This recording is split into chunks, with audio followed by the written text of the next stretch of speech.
اعوذ باللہ من الشیطان الرجیم بسم اللہ الرحمن الرحیم الحمدللہ الذی ہدانا لہذا وما کننا لنہتدی لولا ان ہدانا اللہ.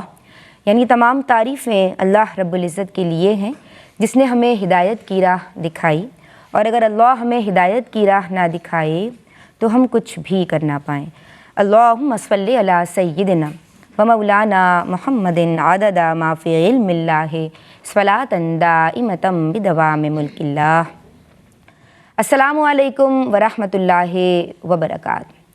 ماہ رجب المرجب جب بھی آتا ہے ماشاء اللہ ہمارے افکار پہ سیرت خواجہ غریب نواز غالب آ جاتی ہے. الحمدللہ ہم سب مسلمان ہیں، اور اللہ تبارک و تعالیٰ نے ہر دور میں بنی نوع انسان کی رشد و ہدایت کے لیے، رہنمائی کے لیے صاحبان کشف و کرامات کو بھیجا ہے کہ جنہوں نے دنیا والوں کو دنیا داری سے نکالا ہے اور دنیا بنانے والے سے ان کا تعلق جوڑا ہے. یہ وہ لوگ ہیں جناب کہ جو حضرات اولیاء کرام ہیں، یہ رحمت الہی کا واسطہ ہوتے ہیں. یہ وہ لوگ ہیں کہ جن کے قلوب معرفت الہی سے مملوء ہوتے ہیں. یہ وہ لوگ ہیں کہ جو اپنی نگاہوں سے اپنے رب کو دیکھ لیا کرتے ہیں، اس کے نور کو، اس کی تجلیات کو محسوس کیا کرتے ہیں، اور جناب ان کے ارد گرد رحمتوں کا نزول ہوتا ہے، تو جو ان کے حضور آ جاتا ہے وہ بھی فیضیاب ہو جاتا ہے.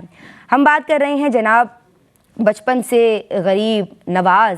میں کیا کہوں، کتنی کشش ہے اس پیارے سے لقب میں.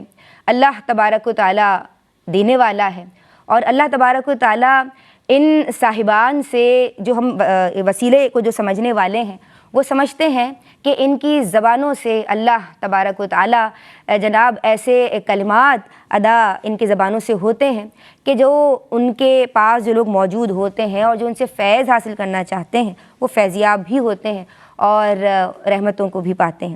ہم سیرت غریب نواز کے ساتھ حاضر خدمت ہیں. یہ ایک ایسی نشست ہے کہ میں سمجھتی ہوں جو نئی نسل ہے اس کے لیے روشنی بھی ہے اور آگاہی بھی. رہنمائے اولیاء، پیشوائے اتقیاء، درد دل کے چارساز، خواجہ بندہ نواز. میرے ساتھ میرے بہت ہی معزز اور معتبر نام موجود ہیں جنہیں میں پسند کرتی ہوں، جنہیں آپ دیکھنا چاہتے ہیں اور بے حد نوازتے ہیں، بے حد چاہتے ہیں. جناب میری پہلی جو مہمان ہے، اگر میں شروع کروں اپنے دائیں جانب سے، جو اس نشست میں موجود ہیں اور ماشاءاللہ آپ کی سیرت کے حوالے سے سیر حاصل گفتگو فرمائیں گی، میری رہنما بھی ہیں اور میں انہیں اپنی روحانی استاد بھی کہتی ہوں، محترمہ امتیاز جاوید خاکوی صاحبہ کو سلام عرض کرتے ہیں. السلام علیکم. وعلیکم السلام ورحمۃ اللہ. خیریت سے ہیں آپ؟ الحمدللہ. اللہ سلامت رکھے. جناب ہمارے بائیں جانب جو پہلی شخصیت موجود ہیں، نوجوان نسل کا ایک ممتاز نام ہے اور بہت خوب بولتی ہیں ماشاء اللہ، اور ہم ان سے بھی بہت فیض حاصل کرتے ہیں. ہمارے ساتھ موجود ہیں محترمہ زمینہ ناصر. السلام علیکم. وعلیکم السلام. آپ خیریت سے ہیں؟ الحمدللہ. اللہ سلامت رکھے. جناب آج جو تیسری مہمان ہیں، ان کے نام سے، ان کے کام سے کون نہیں واقف. نعت خوانی ہو، نعت فہمی ہو، نعت دانی ہو، حضور صلی اللہ علیہ وآلہ وسلم کی تعریف و توصیف انتہائی سریلی آواز میں اگر کوئی کرتا ہے اور جسے ہم کہہ سکتے ہیں مدینے کی کوئل، تو وہ یہی پیارا سا نام ہے. محترمہ عنبر اشرف کو سلام عرض کرتے ہیں. السلام علیکم. آپ خیریت سے ہیں؟ ہم آپ کی خوبصورت آواز سے اور اللہ تبارک و تعالیٰ کی تعریف سے آج کا پروگرام شروع کریں گے. اے خالق ہر ذو سما،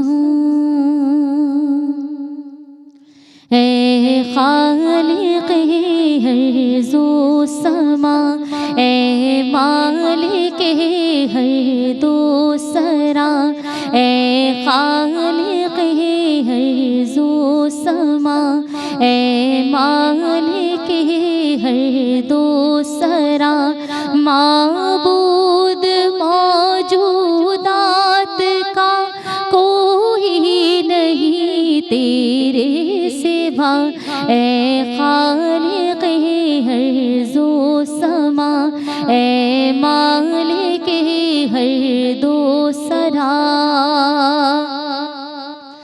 کیا مرغ و ماہی کیا شجر تو نے بنائے بحر و بر کیا مرغ و ماہی کیا شجر تو نے بنائے بحر و بر سجدے میں ہے جن و بشر ہر لب پہ ہے تیری ثنا اے خالق ہر زو سما اے مالک ہر دو سرا ہر چیز میں تیری نمو جلوہ ہے تیرا چار سو ہر چیز میں تیری نمو جلوہ ہے تیرا چار سو قریہ بقریہ کو بکو تیری نشانی جا بجا اے خالق ہر زو سما اے مالک ہر دو سرا معبود موجودات کا کوئی نہیں تیرے سوا اے خالق ہر زو سما اے مالک ہر دو سرا سبحان اللہ، ماشاء اللہ۔ جناب صاحب کمال کے کمال کا اعتراف ان کا حق ہے، شمس العارفین قطب اقطاب، اور میں کہوں گی کہ ہندوستان کے شہنشاہ کا ذکر ہے خواجہ غریب نواز کے حوالے سے، آپ کی ولادت کے حوالے سے آپا اور آپ کے جو نسب ہے اس کا احوال ہم جاننا چاہیں گے۔ شکریہ ندا۔ بسم اللہ الرحمن الرحیم۔ او من کان میتا فاحییناہ وجعلنا لہ نورا یمشی بہ فی الناس، صدق اللہ مولانا العظیم۔ تاجدار معرفت، شہنشاہ ولایت، عطاء مصطفیٰ، نائب رسول، سلطان الہند خواجہ معین الدین چشتی اجمیری کا ذکر جب بھی رجب آتا ہے تو ذکر یہ شروع ہو جاتا ہے۔ اور جیسے آپ نے بھی کہا کہ رجب کا مہینہ چونکہ ایک حرمت والا مہینہ ہے اور آہٹیں دیتا ہے کہ آگے رمضان بھی آ رہا ہے، تو ذکر اولیاء عظام سے شروع ہو جاتا ہے، اس کی برکتیں ہم لینا۔ سلطان الہند خواجہ معین الدین چشتی اجمیری کی جیسے آپ نے بھی کہا ولادت اور نسب پر نگاہ ڈالیں تو 12 واسطوں سے آپ کا نسب سیدنا مولا علی کرم اللہ وجہہ سے جا ملتا ہے۔ گویا سادات گھرانے سے تعلق ہے، نجیب الطرفین سید ہیں، آپ کے والد محترم خواجہ غیاث الدین ایک دولت مند تاجر تو ہیں مگر ساتھ بڑے عابد و زاہد شخصیت ہے ان کی، خود علم سے بہت گہرا لگاؤ ہے جو ان کی اس خواہش سے بھی ظاہر ہوتا ہے کہ وہ اپنے بیٹے کو علم و فضل میں با کمال دیکھنا چاہتے ہیں، اور اس خواہش کا اظہار انہوں نے کئی مواقع پر کیا۔ آپ کی والدہ حضرت بی بی نور ام الورا بہت نیک اور صالح خاتون ہیں، اور جب آپ کے والد ماجد فوت ہو جاتے ہیں تو وہ بھی آپ کو بار بار ان کی خواہش کی طرف دھیان دلاتی ہیں کہ ان کا خواب تھا، ان کی خواہش تھی آپ کے والد کی کہ آپ علم و فضل میں با کمال ہوں۔ آپ 536 ہجری کو جنوبی ایران کے علاقے سیستان کے ایک شہر سنجر میں پیدا ہوئے۔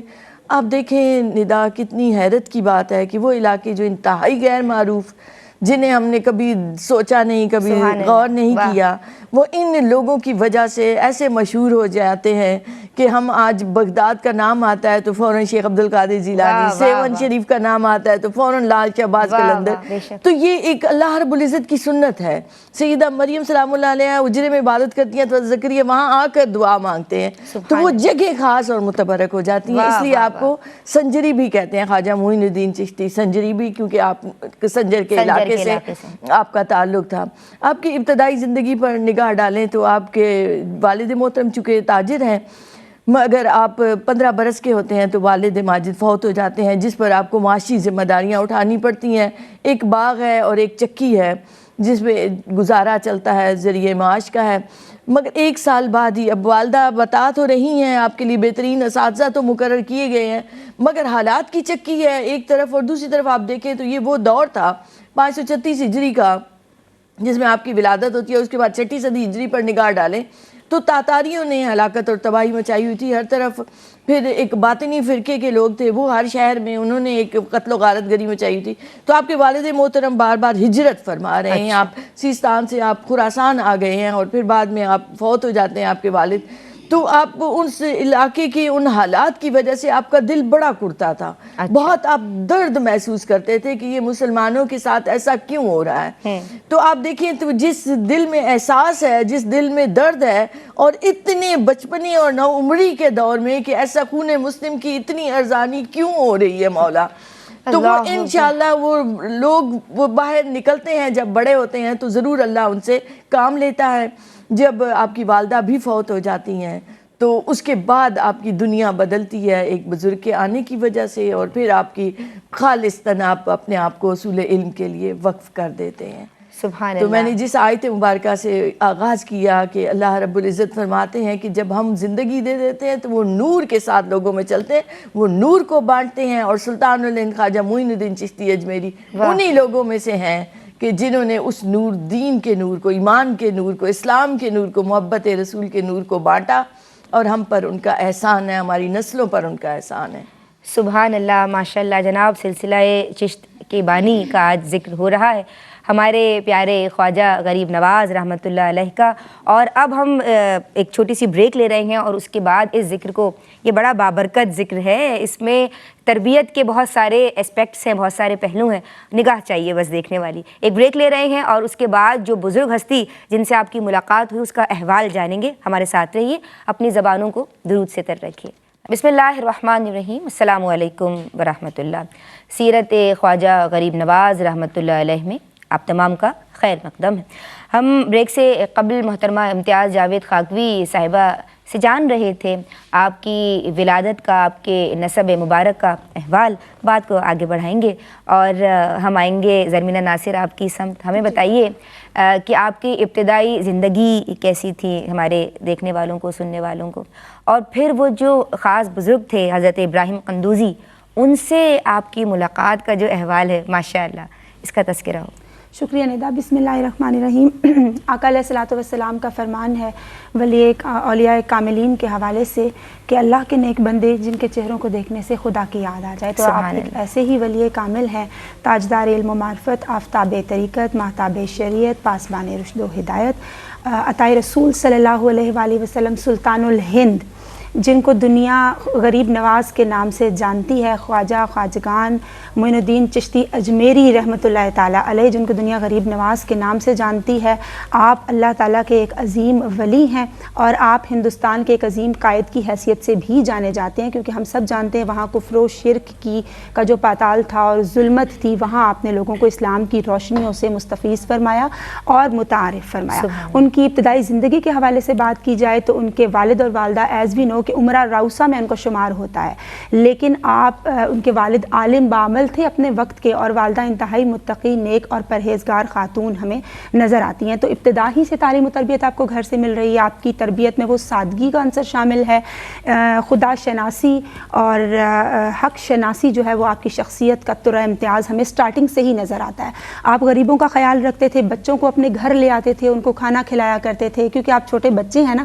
لیکن چونکہ آپ کو بعد ازاں اللہ کے عظیم ولی کا مرتبہ پانا ہے، حاصل ہونا ہے، تو اس وقت سے ہی آپ کے جو قلوب و اذہان ہیں وہ اس بات سے معطر ہیں. بچپن سے ہی غریب نواز، بچپن سے ہی غریب نواز ہیں.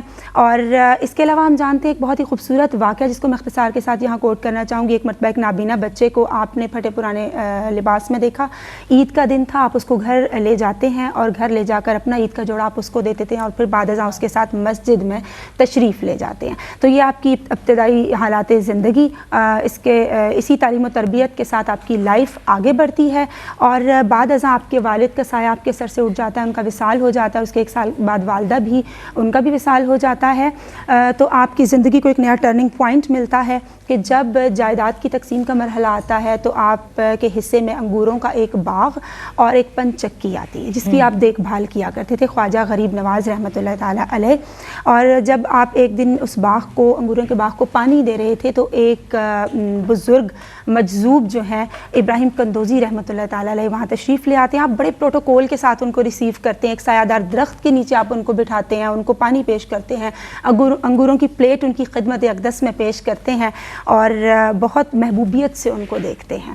آپ فرماتے ہیں کہ میں محو تھا اپنے کاموں میں, تو میں نے دیکھا کہ مجذوب بزرگ ابراہیم قندوزی رحمۃ اللہ علیہ وہاں تشریف لائے اور وہ اللہ کی یاد میں مست رہنے والا صوفی, اللہ کے حضور اپنی محبتوں کا خراج پیش کرنے والا وہ مرد درویش, ان کے دل میں میرے لیے کیا درد تھا اور کیا محبت تھی ان کی خدمت کے عوض, اور ان کی دعا کی برکت سے اللہ پاک نے میری دل کی دنیا اس طرح سے تبدیل فرما دی کہ انہوں نے کھلی کو چبا کے ان کو دیا, روایات میں آتا ہے, اور جب آپ نے وہ چبائی نہایت محبت اور عقیدت اور احترام کے ساتھ ندا اس زمانے میں, اور آپ فرماتے ہیں کہ میرے دل کی دنیا میں انقلاب آ گیا اور میرے دل کی دنیا میں محبت الہی کا جو جذبہ ہے وہ سمندر ہے وہ ٹھاٹھے مارنے لگا, اور عشق الہی کے جذبے سے میں اس قدر سرشار ہو کے بعد ازاں میں نے اپنے جو تمام جائیداد تھی وہ فروخت کر کے راہ خدا میں تمام پیسہ خرچ کر دیا اور میں روحانی دنیا کے ایک عظیم سفر پر گامزن ہو گیا.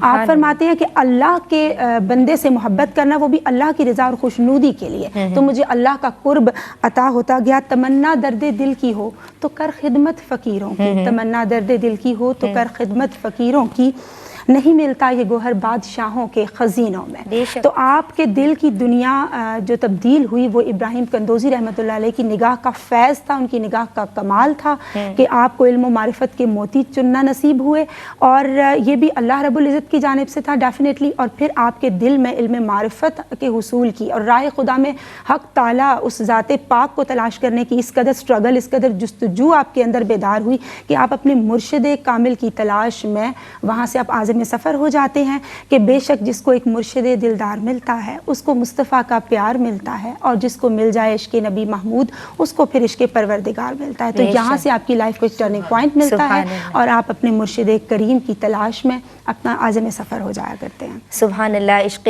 محمد مصطفیٰ صلی اللہ علیہ وآلہ وسلم بالآخر. اور میں سمجھتی ہوں کہ اللہ تبارک و تعالی ہم سب کو وہ عشق عطا کرے, اعمال صالح کی جانب لے جاتا ہے, عشق الہی کی سرشاری عطا ہو جاتی ہے. آپا کیا فرمائیں گی؟ ایک بزرگ کا احوال انہوں نے بتایا کہ حضرت ابراہیم قندوزی سے جو فیضیابی ہے, پھر یہ فیضیابی جب بڑھی ہے اور پیر و مرشد حضرت خواجہ عثمان ہرونی سے یا ہارونی بعض لوگ کہتے ہیں سے آپ کی ملاقات ہوئی ہے, تو وہ مبارک احوال بتائیے. شکریہ ندا. دیکھیے بڑی خوبصورتی سے ماشاءاللہ زرمینہ نے بتایا ابتدائی حالات کے حوالے سے. تو جب آپ نے باغ اور چکی فروخت کی اور اس کے بعد آپ سفر پر نکلے ہیں تو آپ نے پہلے تحصیل علم کے لیے سفر کیے ہیں, جہاں جہاں آپ گئے وہ آگے ذکر آئے گا انشاءاللہ. تو جب علم سے فارغ ہوتے تھے تو اس اسلاف سے دیکھیں یہ طریقہ چلا آ رہا تھا کہ صرف علم کو کافی نہیں سمجھتے تھے وہ لوگ. اب سارے متداول علوم ہیں جو قرآن, فقہ, حدیث, صرف و نحو, عربی کے جتنے تھے وہ سارے علوم پر جب دسترس حاصل ہو گئی ہے تو ابھی تشنگی باقی ہے. اور وہ تشنگی کس چیز کی ہے کہ کوئی روحانی ایسا فرد ملے, ایسا استاد ملے جو بندے کو رب سے ملائے. اللہ اور اس تلاش میں ہیں, اس جستجو میں ہیں جو آج ہمارے اندر ختم ہو رہی ہے. اور یہ روحانی سلاسل کا سلسلہ کیا ہے؟ یہی تو ہے کہ قرب الہی کے لیے آپ اتنی تگ و دو کرتے ہیں دنیا کے سارے کاموں کے لیے, تو اس قرب کو پانے کے لیے کیا وہ ایسے ہی مل جائے گا؟ نہیں, اس کے لیے بھی ایک استاد کی, ایک رہنما کی ضرورت پڑتی ہے. تو آپ اسی تلاش میں آپ بہت سارے لوگوں سے ملے اور آخر میں عراق کے علاقے نیشا پور کے ایک گاؤں, ایک موضع چشت میں پہنچے جہاں خواجہ عثمان ہرونی کی خانقاہ تھی. اب جب وہاں پہنچے تو ایک طالب علم کی حیثیت سے آپ کچھ عرصے تک رہے, وہاں ایک دل اور دماغ کی ہم آہنگی پائی, ان کی شخصیت میں وہ تاثیر اور وہ اثر پایا کہ بھئی یہی ٹھکانہ ہے. تو آپ چونکہ ایک عام طالب علم کی حیثیت سے رہ رہی ہیں تو انہوں نے اتنی توجہ نہیں دی شروع میں, تو پھر آخر آپ درخواست گزار ہوتے ہیں کہ آپ بھی مجھے اپنی غلامی, مستقل غلامی میں لے لیجئے. اب یہ مستقل غلامی کیا ہے؟ یہ وہ بیعت کا سلسلہ ہے, مرید ہو جانا اور پھر مرید ہو کر اپنے مرشد کی مطابقت میں چلنا. تو جب آپ نے یہ درخواست کی تو پہلے انہوں نے دیکھا اور فرمایا کہ فرزند مجھ سے تو اپنا بوجھ نہیں اٹھایا جاتا, میں آپ کا بوجھ کیسے اٹھاؤں گا؟ مگر آپ کے اصرار پر پھر آپ کو اس حلقہ ارادت میں شامل کیا. 20 سال تک آپ نے اپنے مرشد کی خدمت کی ہے. خصوصی طور پر جو ذکر آتا ہے کہ 2.5 برس تک جب وہ سفر پر نکلتے ہیں تو آپ ان کا وہ بوجھ اور سامان جو تھا ان کے ساتھ وہ سر پر اٹھائے رکھتے ہیں. ایک آزمائشوں کی اور ریاضت کی اس بھٹی سے آپ نکلے ہیں، اور لوگ جو ان کے مرید بنے ہوئے تھے آہستہ آہستہ چھوڑ کر چلے جاتے ہیں. تو وہ بار بار کہتے ہیں کہ معین الدین چلے جاؤ، میرے پاس کچھ نہیں رکھا.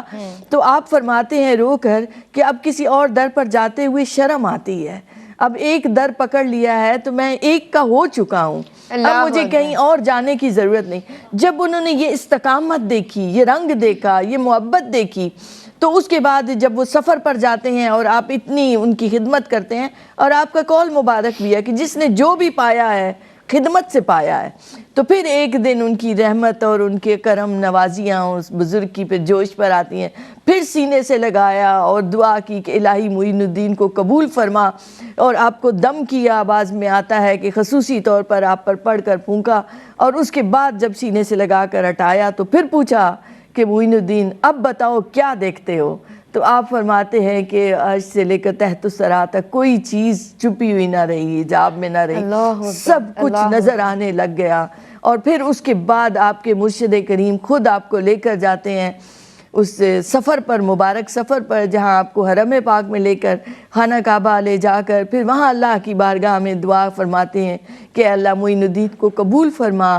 پھر وہاں سے آپ کو لے کر تاجدار نبی حضور اکرم صلی اللہ علیہ وآلہ وسلم شمس الضحیٰ کی بارگاہ میں لے جاتے ہیں، اور پھر وہاں جا کر خصوصی طور پر آپ کو پیش کرتے ہیں، اور وہاں کہتے ہیں کہ معین الدین سلام عرض کرو. تو آواز آتی ہے کہ وعلیکم السلام سلطان الہند. سبحان اللہ. تو ہم جو کہتے ہیں نا وہاں سے آواز آتی ہے. تو سلطان الہند بھی آتا ہے، اور قطب المشائخ کا بھی لقب آپ کو وہاں سے عطا ہوتا ہے. تو قطبیت کا عہدہ بھی بڑا شمار ہوتا ہے. اور آپ دیکھیں تو عطائے مصطفیٰ کیوں کہا جاتا ہے آپ کو کہ حضور اکرم صلی اللہ علیہ وآلہ وسلم نے آپ کو سلطان الہند فرمایا. ابھی ہند کے علاقے میں اس طرح سے اسلام نہیں پھیلا تھا، گو کہ تاجر اور روشنی تو آ چکی تھی، مگر اس طرح سے پوری سرزمین منور نہیں ہوئی تھی. تو گویا نبی کریم علیہ السلام نے خواجہ صاحب کو ہندوستان عطا کیا، اور ہندوستان والوں کو خواجہ معین الدین عطا کیے. تو اس لیے کہتے ہیں عطائے مصطفیٰ کہ دونوں طرف کی عطائیں ہیں. ہندوستان والوں کو وہ شخصیت عطا فرما دی، پھر جب وہاں سے آپ کے ہندوستان کی سرزمین کا تعین ہو گیا تو پھر آپ چلتے ہیں وہاں سے اور اس سفر کی تیاری کے پھر مرحلے سے گزرتے ہیں. سبحان اللہ. عطائے مصطفیٰ بنے. اور میں ببانگے دوحل یہ کہنا چاہوں گی کہ ہندوستان کے شہنشاہ ہیں، پھر اللہ نے کتنا نوازا ہے. سوال میرا یہ ہے، آپ کی سمت آؤں گی زمینہ ناصر، کہ پھر جو اسفار طے کیے ہیں، ظاہری اور باطنی جو علوم حاصل کیے ہیں، یہ جو برکتیں ہیں نا، یہ جو سعادتیں ہیں، اس کا احوال میں آپ سے جاننا چاہوں گی، لیکن وقت مجھے اجازت نہیں دے رہا ہے. ایک بریک لوں گی، پھر لوٹیں گے. آپ درود پڑھیے اور پھر ہم یہ اسفار کا احوال جانیں گے. بسم اللہ الرحمن الرحیم. السلام علیکم ورحمۃ اللہ. سیرت خواجہ غریب نواز رحمۃ اللہ علیہ کے ساتھ یہ ذرائع ناچیز ایک مرتبہ پھر حاضر ہیں، اور اب ہم بات کریں گے ان اسفار کی جن کا ہم نے بریک سے قبل بھی ذکر کیا تھا. جی زرمینہ. شکریہ ندا. دیکھیے، جس طرح ایک تصویر بنانے کے لیے، اس کو مکمل کرنے کے لیے ہمیں ایک مصور کی ضرورت ہوتی ہے، سملرلی ایک اعلیٰ ترین عمارت کو ہم نے پایا تکمیل تک پہنچانا ہو تو ہمیں ایک معمار کی ڈیفینیٹلی ضرورت پڑتی ہے. تو اللہ رب العزت اپنے ان دوستوں کی تعلیم و تربیت کے لیے خود ہی اسباب مقرر فرما دیا کرتا ہے. یہ ہمیں نظر آتا ہے جب ہم خواجہ غریب نواز رحمۃ اللہ علیہ کی سوانح عمری کو اسٹڈی کرتے ہیں، ان کے سیرت مبارکہ کو اسٹڈی کرتے ہیں. آپ نے بات کی ان کے اسفار کے حوالے سے، تو دیکھیے ان کی اگر ابتدائی تعلیم کے حوالے سے، ظاہری تعلیم کے حوالے سے بات کی جائے تو آپ خراسان تشریف لے جاتے ہیں، کیونکہ اس وقت تاتاریوں کا دور تھا، انتشار کی وجہ سے مسلمان ڈسٹربنس کا شکار تھے. وہاں سے آپ کی ابتدائی تعلیم کا سلسلہ شروع تو ہوتا ہے، لیکن بعد ازاں حالات سیٹ نہیں ہوتے، کتب خانوں کو جلایا جا رہا ہوتا ہے، ان پرابلمس کو فیس کرنا پڑتا ہے. پھر آپ اپنی جو ابتدائی تعلیم ہے وہ حسام الدین بخاری رحمۃ اللہ تعالیٰ سے مکمل کرتے ہیں، اور بعد ازاں آپ جو ظاہری تعلیم مکمل کرنے کا شغف رکھتے ہیں. آپ کے والدین کو بھی بہت شوق تھا، لیکن چونکہ ان کا سایہ آپ کے سر سے اٹھ چکا ہوتا ہے اور معاشی ذمہ داریاں بڑھ جانے کی وجہ سے آپ کا جو تعلیمی سلسلہ ہے وہ منقطع ہو جاتا ہے فار دا ٹائم بینگ. بعد ازاں آپ نے مقتدائے جو عظیم ہستیاں ہیں، مقتدائے زمانہ ہستیوں سے آپ نے علوم دینیہ حاصل کیے، علم قرآن، علم حدیث، فقہ، تفسیر اور علم فلسفہ وغیرہ، یہ آپ کے ظاہری علوم ہیں، آپ نے حفظ بھی کیا، اور بعد ازاں خراسان کو خیر آباد کر کے آپ تشریف لے جاتے ہیں سمرقند اور بخارا، کیونکہ وہ اس وقت علوم و فنون کے اہم ترین مراکز میں ان کا شمار ہوا کرتا ہے، تو آپ وہاں تشریف لے جاتے ہیں اور آپ کے اسفار یقیناً جب ہم اسٹڈی کرتے ہیں آج بھی کہ امیجن کرتے ہیں کہ کس طرح سے انہوں نے اتنے اسفار کیے اور اتنے مجاہدے کیے، ہمیں وہ مجاہدے کی کڑی اور ریاضتوں کا ان کا ایک باب گویا نظر آتا ہے جو انہوں نے طے فرمایا، جو انہوں نے اسفار کیے۔ تو آپ سب سے پہلے سمرقند اور بخارا تشریف لے جاتے ہیں، پھر بعد ازاں بغداد ہمیں ذکر ملتا ہے، خراسان، خرقان، اصفہان، بلخ اور غزنی وغیرہ، وہاں بہت سارے بزرگان دین سے اور عظیم مرتبت جو شخصیات ہیں ان سے آپ اکتساب فیض کرتے ہیں۔ بغداد میں حضور غوث پاک رضی اللہ تعالیٰ عنہ کے پاس آپ تقریباً 5 ماہ قیام کرتے ہیں اور وہاں ان کا قرب آپ کو عطا ہوتا ہے، ان سے آپ اکتساب فیض کرتے ہیں۔ تبریز میں آپ حضرت تبریزی رحمۃ اللہ علیہ سے آپ کو علم کی میراث عطا ہوتی ہے۔ اصفہان میں شیخ محمود اصفہانی رحمۃ اللہ علیہ کے در پہ آپ حاضر ہوتے ہیں۔ اسی طرح سے مزید جو شخصیات ہیں، خرقان میں ابوالخیر ابو سعید کے مزار پہ آپ نے حاضری دی، بلخ میں شیخ احمد خضرویہ کی خانقاہ میں آپ نے قیام فرمایا، اور بعد ازاں نیشا پوری جہاں آپ کے جو پیر و مرشد ہیں خواجہ ہارونی رحمۃ اللہ علیہ، ان کے پاس آپ نے قیام کیا، ان کے پاس طویل عرصہ گزارا، ان سے سیکھا اور علم معرفت کے جو موتی ہیں ان کو اپنے قلوب و اذہان کو ان سے منور فرمایا۔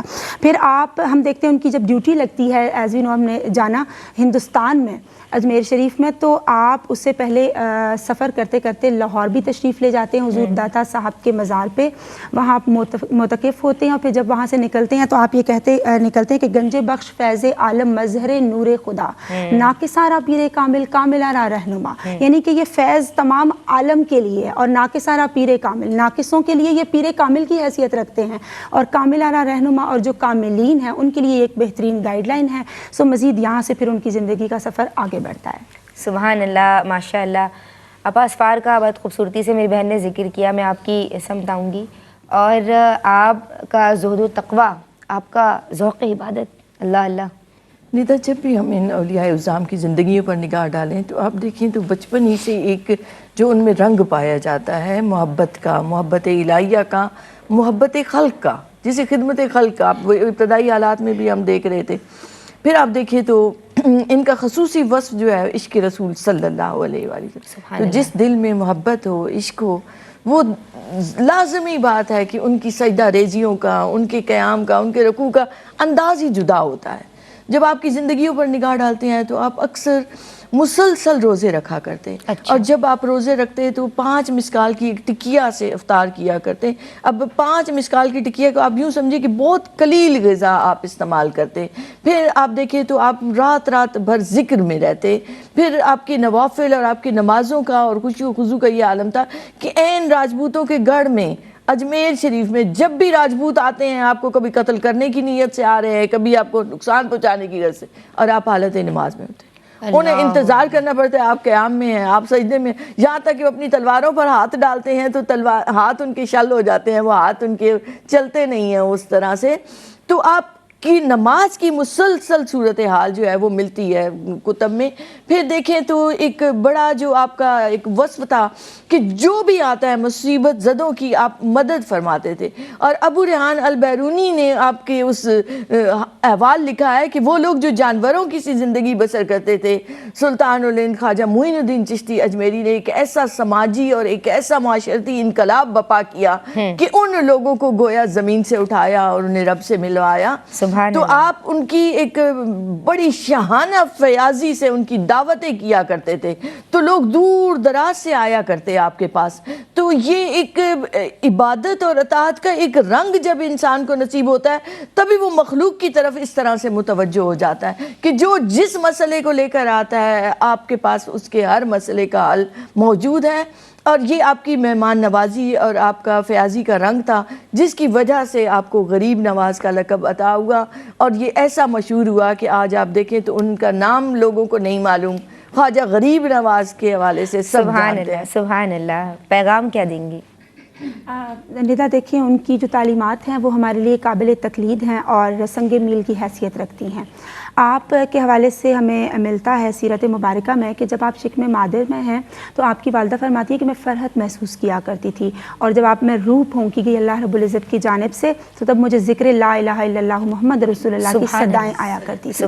تو اللہ پاک ہمیں توفیق عطا فرمائے ان علوم و فنون کے ذریعے ہم اپنی مجالس میں وہ تمام روشنیاں بکھیر سکیں جو، اور وہ اس مائیں بھی اسلام تو کے کیسی میسج تھیں، کو 15 سپاروں کی حافظہ تھیں، والد کیسے تھے، ولی کامل تھے، بے تو شک۔ آج والدین کو بھی ویسا بننا ہے۔ آج والدین کو ڈیفینیٹلی سب سے پہلے ایسا بننے کی ضرورت ہے، بیکاز بچوں کو جو ہم سکھاتے ہیں وہ تو سیکھتے ہی ہیں، لیکن سب سے پہلے بچے وہ سیکھتے ہیں جو پیرنٹس کر رہے ہوتے ہیں۔ تو اللہ پاک ہمیں توفیق عطا فرمائے کہ ہم اپنے گھروں میں اسلام کی روشنی سے صحیح طور سے اپنے بچوں کو فیض یاب ہونے کی سعادت بخش سکیں۔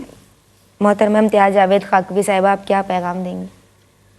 دیکھیے نیتا، مادیت زدہ معاشرے میں ہم رہتے ہیں، ایک مشینی دور بھی ہے اور ہر چیز کے لیے عقل کا ترازو بھی رکھا ہے، تو ایسے میں دل والے بہت کم رہ گئے ہیں۔ وہ جیسے ہے نا، وَقَلِيلٌ مِّنْ عِبَادِيَ الشُّكُورُ، شکر کرنے والے، اس کی تلاش والے، اس کی رضا میں نکلنے والے ہیں ہی نہیں، بہت ہی کم رہ گئے۔ تو یہ لوگ کوئی ایکسٹرا نہیں تھے، کوئی ان کے 2 سر نہیں تھے، لیکن چار ہماری ہاتھ پاؤں نہیں ترجیحات تھے۔ بدل گئی ہیں نا، ترجیحات بدل گئی، بس یہیں پہ میں بات کرنا چاہتی کہ یہی میرا پیغام ہے، خدا کے لیے اپنی اس پرائرٹیز کو چینج کیجئے۔ اللہ کا قرب، اللہ کی رضا مومن کی منزل ہے۔ نبی کریم علیہ السلام کی محبت سے ہمارے سینے منور رہیں، تو اپنی ترجیحات کی فہرست کو بدل لیجئے، اللہ کو تلاش کیجئے، اللہ کی رضا کو تلاش کیجئے، ایسے اللہ والوں کو تلاش کیجئے کہ جن کے پاس بیٹھ کر واقعی خدا یاد آتا ہے، اور پھر انسان کی باطنی حالت بدلتی ہے تو اس کا اظہار آپ کے اعمال سے ہوتا ہے، آپ کی گفتار سے ہوتا ہے۔ تو ہم میں سے ہر ایک بڑا اپنے آپ کو بڑا بادشاہ سمجھ رہا ہے، اللہ اکبر، تو ابھی کچھ بھی نہیں، ابھی تو رب کو راضی ہی نہیں کیا ہم نے، ابھی تو وہ کام کیا ہی نہیں۔ اس سے بڑھ کے اور کیا پیغام ہو سکتا ہے؟ آج کی گفتگو کو یہیں سمیٹتے ہیں ایک اور نشست کے ساتھ، جو اس پروگرام کی اگلی کڑی ہوگی انشاءاللہ عز و جل حاضر ہو جائیں گے۔ ایک چھوٹا سا قطعہ سناتے ہیں کہ ماحول کے آزار سے نہ گھبرائیں، ماحول کے آزار سے نہ گھبرائیں، آلام کو خاطر میں نہ ہرگز لائیں، پاتے نہیں جو چین کسی کام میں بھی، مداحیے خواجہ میں مگن ہو جائیں۔ فی امان اللہ۔ السلام علیکم۔ منقبت سنیں گے ہم اپنی پیاری ثناء محترمہ عنبر اشرف سے۔